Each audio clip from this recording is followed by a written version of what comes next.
Hello, welcome to another day in Sodom. This is my third video in the series, and I've been an ideological warrior forever, certainly since the 60s, and there's nothing more irritating to me than when conservatives who are warring against leftists these days refer to leftists as progressive or progressives, which is their word for themselves. So in the ideological war that's going on between so-called conservatives and leftists, you get conservatives happily, gaily describing their bitter enemies as progressive, which the average Joe Blow out there who doesn't have the first idea about ideological warfare knows one thing for sure, that whatever leftists are, they're definitely progressive. And who wants to be progressive? Put up your hands. Do you want to be unprogressive? Why do conservatives do that? They are not progressive. They are progressivists. Got to understand this is ideological war. In the modern world, it's all about isms and ists. The word ism, or the way the word ism is used, has to do with theoretical thought processes.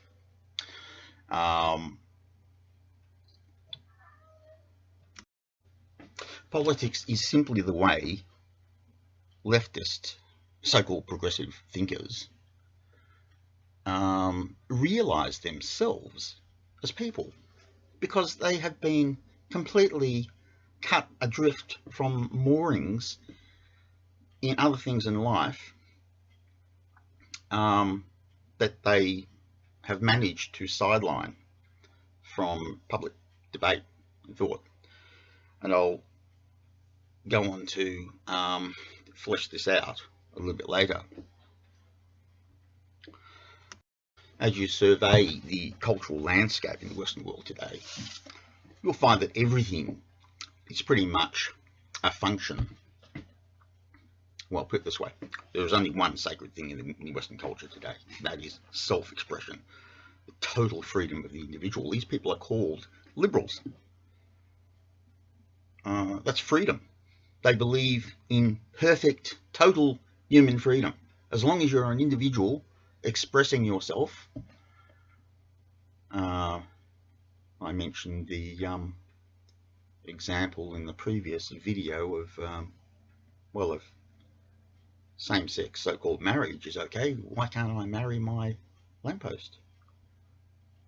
Okay, do you think you can actually mount a counter argument against that? You might think, oh, of course you can. Well, no, you can't. If I want to express myself by marrying my lamppost, how are you going to do that? What kind of approach are you going to use to say, well, you can't do that? What are you going to do? Fall back on common sense? Oh yeah, you're going to get a long way with that. What we inherited from the 60s in our screwy modern culture was the principle of self-expression, self-indulgence and self-importance, and that is the dominant theme of modern Western culture. And I will ask you again, try mounting an intellectual argument that stops somebody from wanting to engage in self-expression, which is why we have same-sex so-called marriage and transgenderism running rampant, and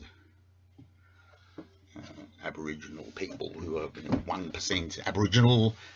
I am an Aborigine. Who's going to stop you from saying that? Who is going to stop you from saying that?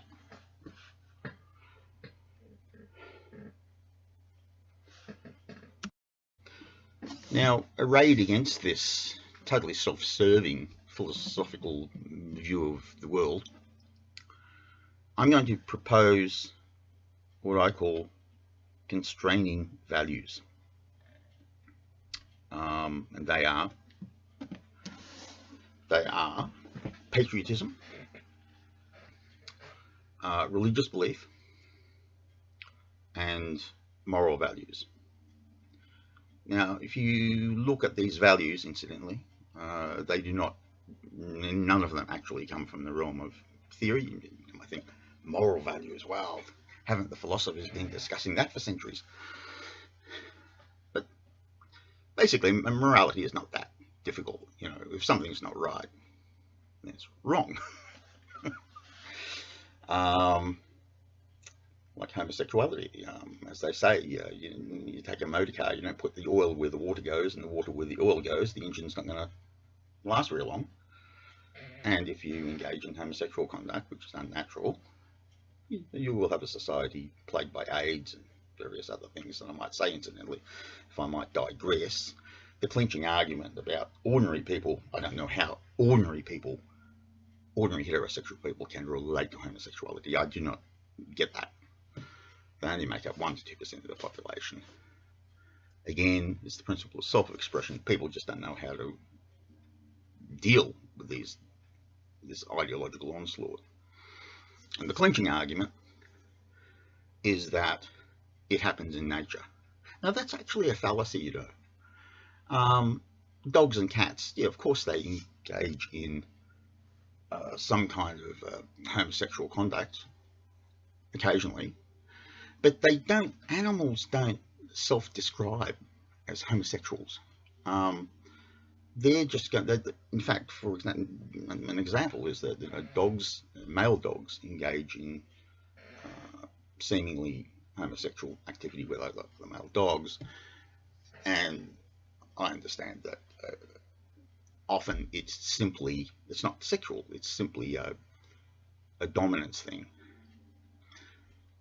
Now, the idea that animals engage in homosexual behavior is a fallacy, because these are essentially heterosexual animals that will have sex with anything that moves and a few things that don't.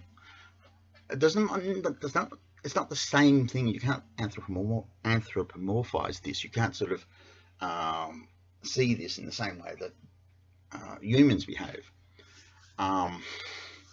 because the animals will go on and just be heterosexual beings as animals.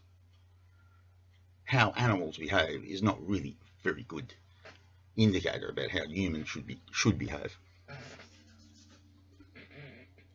You've got the idiocy of leftism now talking about transgenderism, a person expressing themselves.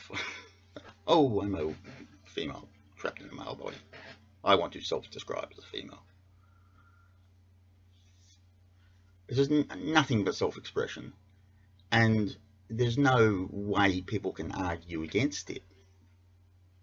You can't mount a counter-argument to this sort of stuff. It's certainly a society that lacks moral gravitas and spiritual gravitas can't do that. They can actually frame an argument that says, no, you can't do this. This is the liberalism. This is what liberals are. And I might say, incidentally, that being as totally preoccupied as they are with freedom, that freedom is simply the other side of the coin to power. But freedom and power, self-indulgence, self-expression.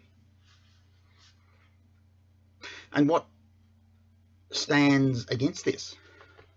True conservatism, which is not an ism, it's what I will call constraining values. Constraining values. That a person is constrained by something.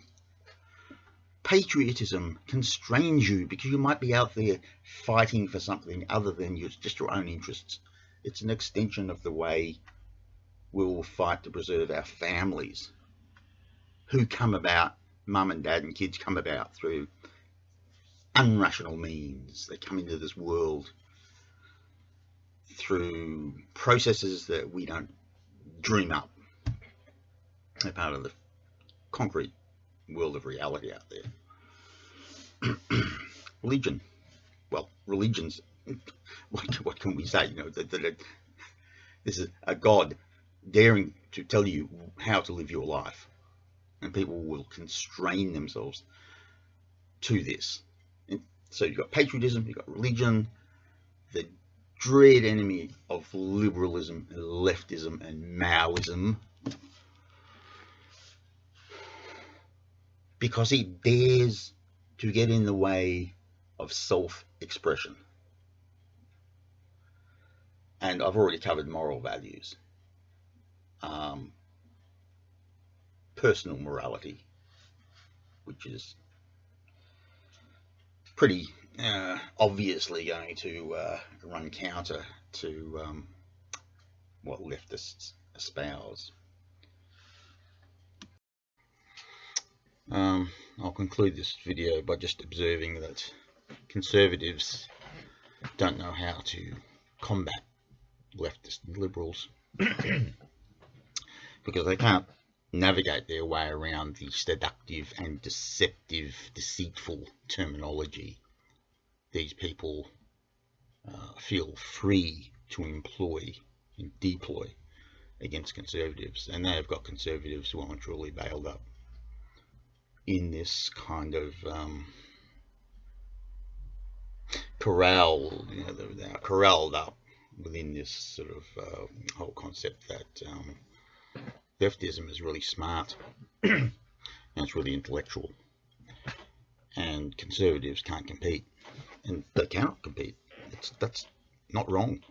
They can't compete, and that's why they lose the arguments.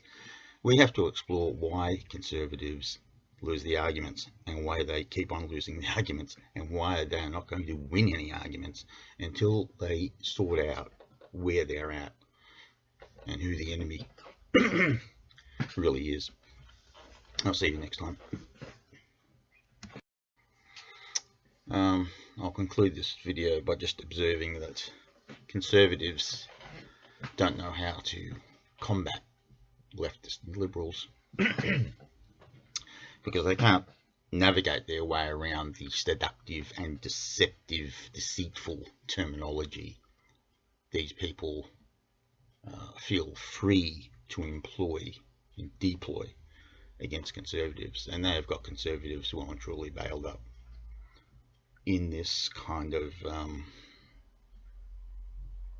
corral. You know, they're corralled up within this sort of whole concept that leftism is really smart and it's really intellectual, and conservatives can't compete, and they cannot compete.